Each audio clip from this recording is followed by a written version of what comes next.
Olá, senhores, tudo bom? Aqui é o professor Alex Monteiro e vamos dar início, à nossa aula de laboratório, senhores, da seção 4.2.2.4, onde vamos estar trabalhando com a parte de computação em névoa em ambientes residenciais, tudo bem?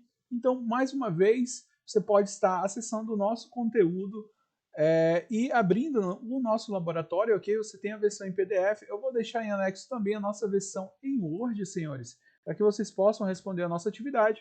E aqui vocês podem estar baixando o nosso laboratório, ok, do Smart Home PKA.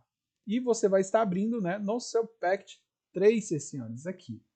Senhores, para esse laboratório é importante que vocês utilizem a versão 7 do Packet Tracer, ok? Para que vocês não tenham problema. Existe a versão 8, é a versão mais atualizada, mas se você utilizar esse arquivo na versão 8, você vai ter problema em acessar os seus home gateways ou servidores com login e senha. Tudo bem? Então, desde já deixo avisado aos senhores. Tudo bem? Então, vamos lá, senhores. Vamos olhar os questionamentos do nosso laboratório aqui do Packet Tracer. Então, vamos lá. Então, nesse laboratório a gente vai estar explorando os nossos conteúdos sobre topologias, sobre a própria informação e como funcionam as nossas conexões no nosso Home Gateway.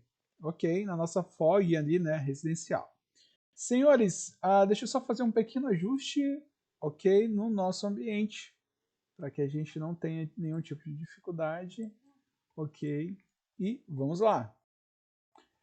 Senhores, nosso primeiro item, a parte 1 do nosso laboratório, ele nos diz aqui, nos informa, mais uma vez, só reforçando o nosso conteúdo, que em geral, as nossas redes, a rede do ISP, do Internet Service Provider, ou seja, a rede dos nossos provedores, elas entregam muitas vezes para a gente não apenas os dados, mas também outros tipos de serviço, como vídeo, dados, voz e assim, e outros serviços ali. Tudo bem? E elas entregam como, senhores, para vocês, como chega na sua residência. Lógico, existem vários tipos de tecnologia. Hoje, existem três grandes tecnologias ainda. Algumas são legadas, como, por exemplo, o cabo coaxial, ok? O sinal analógico ali, de dados ali, ou o sinal digital por meio coaxial. Nós temos as comunicações DSL através do par telefônico, tudo bem? E temos também conexões por fibra, ou mesmo wireless em localidades ali de difícil acesso. Em geral, as redes, por exemplo, do interior do Amazonas, elas utilizam a faixa de frequência de 2.4 GHz, 5 GHz, utilizando a própria tecnologia, ok? Com antenas de alto ganho ali para distribuição. Mas nesse nosso contexto, ele é muito semelhante ao da operadora Claro, onde ela, através de um cabo coaxial, ela coloca ela estabelece essa conexão entre o provedor de serviço e a tua rede residencial.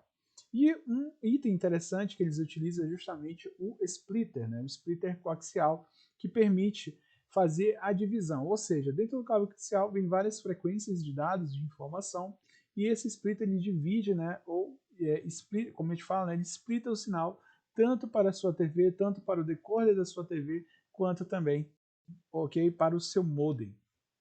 No caso do modem, em geral, os nossos modems atualmente eles não funcionam apenas como um modem, mas também como um roteador de comunicação sem fio. E o nosso primeiro item, o item A, o que ele pergunta aqui, quais dispositivos os cabos coaxiais estão conectados? E aí nós podemos observar que a nossa conexão que chega no nosso provedor de serviço chega ao nosso splitter e do nosso splitter, e essa comunicação ali ela é dividida entre o nosso modem, em geral o nosso modem de internet, e o nosso decodificador, ou seja, nesse caso simbolizando a nossa TV. E o segundo questionamento que ele nos faz aqui é que depois da conexão com o modem, e o que acontece? Eu tenho um tipo de sinal que deve ser convertido para um outro tipo de sinal na camada física, ok? Então o modem é justamente isso, é um modulador demodulador, daí o nome desse dispositivo. E ele pergunta, após essa demodulação, demodulação do sinal, como que ele faz, aonde ele está conectado? Como nós podemos observar, nesse nosso exemplo aqui, o nosso modem está simplesmente conectado ao nosso Home Gateway, ok? Que nesse ambiente aqui ele funciona tanto como um roteador sem fio, também como um dispositivo que vai controlar os dispositivos, ok? IoT. Nesse ponto aqui, senhores, o que nós vamos fazer agora é no item C, ele pergunta para a gente, né? Ele pede, né? Ele dá algumas coordenadas para que nós venhamos alistar todos os nossos dispositivos que estão, né, conectados ao nosso Home Gateway. E aí, como nós vamos fazer isso? Nós vamos vir aqui, primeiramente, né, seguindo a informação do nosso roteiro, as orientações do nosso roteiro. Vamos aqui, Options, né, só retornando aqui, Options, Preference, tudo bem? E vamos aqui em Hide, né, ocultar. E vamos, né, desmarcar a opção Hide Wireless Cellular Connection, tudo bem? Então, eu peguei e desabilitei aqui, né, seguindo o nosso roteiro, e você pode listar agora, né, todos os nossos dispositivos. Fazendo, né, uma análise bem breve aqui, nós temos lá os nossos medidores, né, de água, ok? Nós temos lá o nosso irrigador, né, inteligente, ok? De grama. O que nós temos mais aqui, ó, detector de fumaça, nós temos um ventilador, né, inteligente, janelas, portas, e assim, né, vários itens ali, né? Também a nossa cafeteira está conectada à nossa rede. Tudo bem? Então você vai listando cada um dos nossos elementos.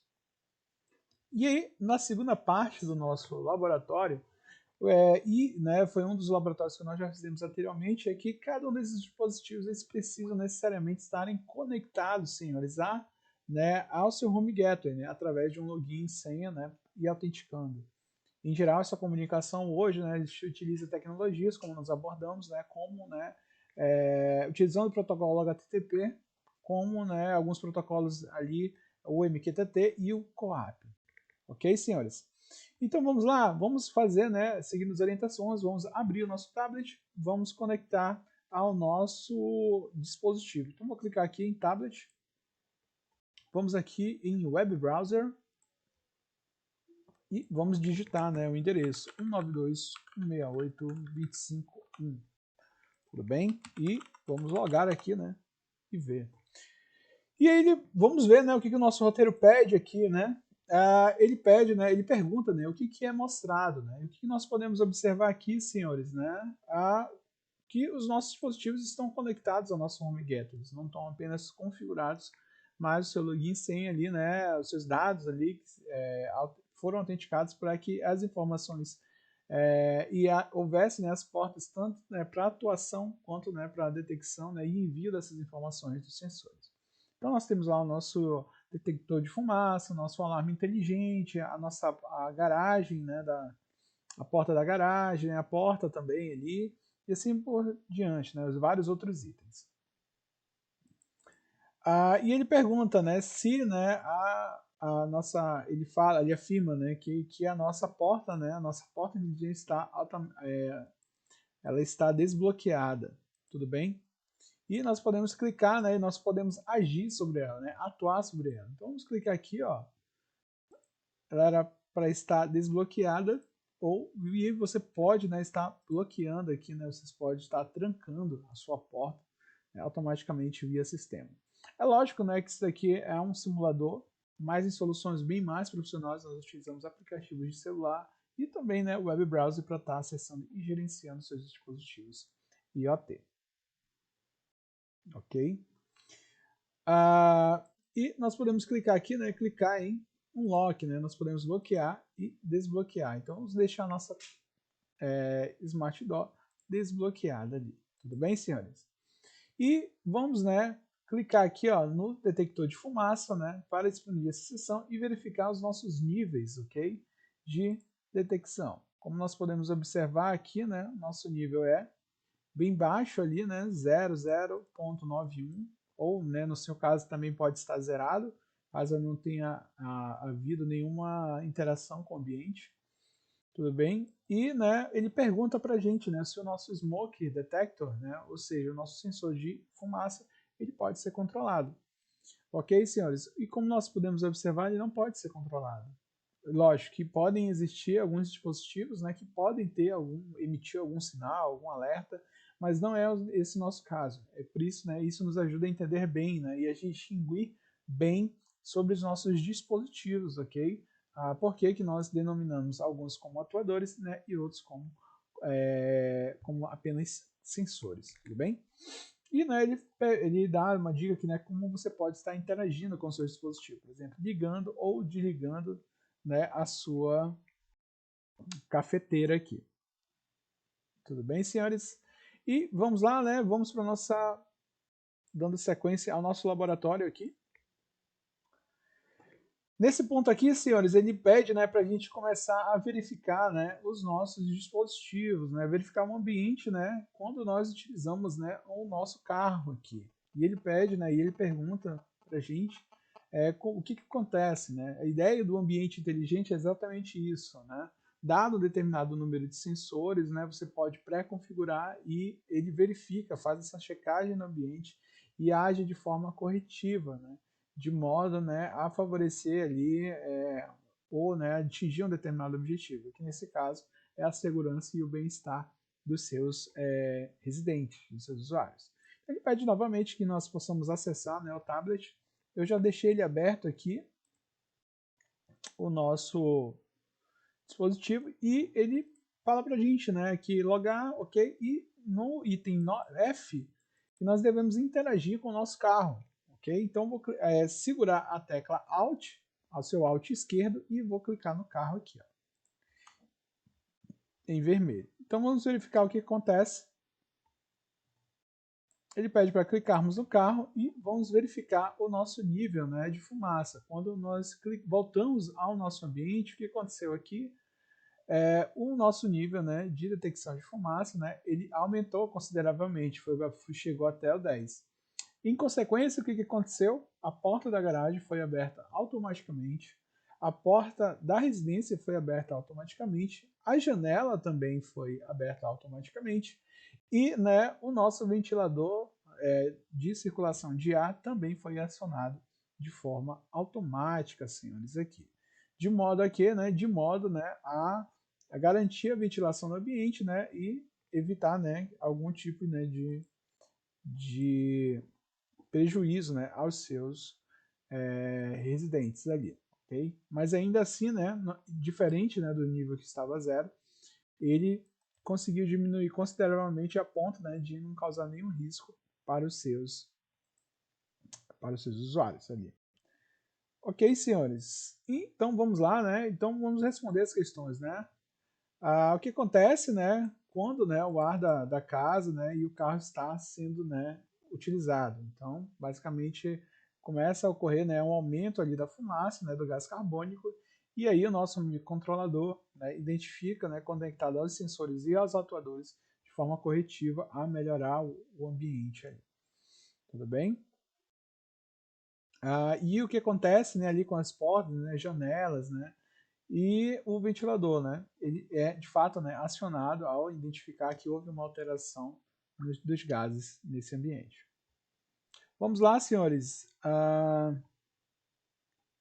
E o que nós podemos fazer, né? Agora, né, ele pede para nós possamos, né, fechar ali o...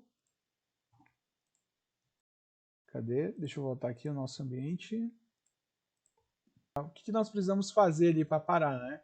Teoria, basicamente, ali, o que nós devemos fazer, né, é desligar o carro. Ok? Então, né, vamos parar aqui, ó. Vamos fechar aqui uma porta, vamos tentar acionar, vamos verificar o que o nosso sistema faz aqui. Ele já deixou aberto. Vamos forçar aqui o nosso sistema para verificar o que está acontecendo. Olha só. Uma das coisas interessantes, que isso aqui não está fora do nosso roteiro, mas é interessante a gente observar que a gente tem que garantir, ok, né, que os nossos sistemas, né, possam ainda assim continuar identificando, né, e agir, né, mesmo que contra a vontade dos usuários em algumas situações. Nesse caso, os meus níveis ali de gás carbônicos ainda permanecem elevados, agora como você pode observar em 10, mas eu forcei essa fechada, né, dos meus dispositivos. E assim, por mais que eu tivesse forçado, era interessante que houvesse uma redundância de verificação dos meus atuadores para que eu pudesse abrir os meus elementos novamente. Tudo bem? E vou deixar eles abertos aqui para verificar o que vai acontecer, né? Agora eu vou desligar o carro e automaticamente eles fecharam. Tudo bem? Então, é interessante a gente sempre observar, a gente sempre tem que pensar quando nós estivermos desenvolvendo soluções IoT, sempre no pior caso, ainda que o usuário tente se matar. Né? Uma das coisas, tente se suicidar, por exemplo, poderia gerar um alerta, né? Algo assim do tipo, identificando que as ações ali de segurança do usuário foram tomadas, mas, né, mesmo assim, né, houve ali houve, né, uma ação do usuário de forma negativa para o bem-estar dele. E aí, possivelmente, né, um sistema inteligente poderia entrar em contato, né, com pessoas ali, né, como, por exemplo, bombeiros, né, a polícia ou, né, médico, ambulâncias, de modo a socorrer. Ok? Então, senhores, esse foi o nosso laboratório, tudo bem? De como nós podemos estar interagindo e como, né, nós podemos ali ver a possibilidade de criarmos os nossos ambientes inteligentes, ok? Dentro de áreas residenciais. Outro ponto relevante que nós devemos tomar desse laboratório aqui é justamente que nós estudamos sobre a parte de computação em névoa. Existem situações em que é mais interessante que você tenha, né, esse controle mais próximo, mais local, ok, do seu usuário, do que, né, em um servidor na nuvem. Tudo bem? Então, o tempo de resposta é bem maior. Outra coisa importante também que nós devemos observar é que tanto os nossos gateways locais ali, os nossos de computação em névoa, quanto também remotos, já em nuvem, né, é interessante porque eu posso criar redundância entre eles. Tudo bem? Tanto a nuvem criar uma redundância para os nossos sistemas locais internos, quanto também, né, os nossos home gateways serem um equipamento de redundância para os nossos serviços na nuvem, ok? Envolvendo os nossos dispositivos IoT. Beleza, senhores? Então, obrigado pela atenção e até o nosso próximo laboratório. Valeu, um abraço!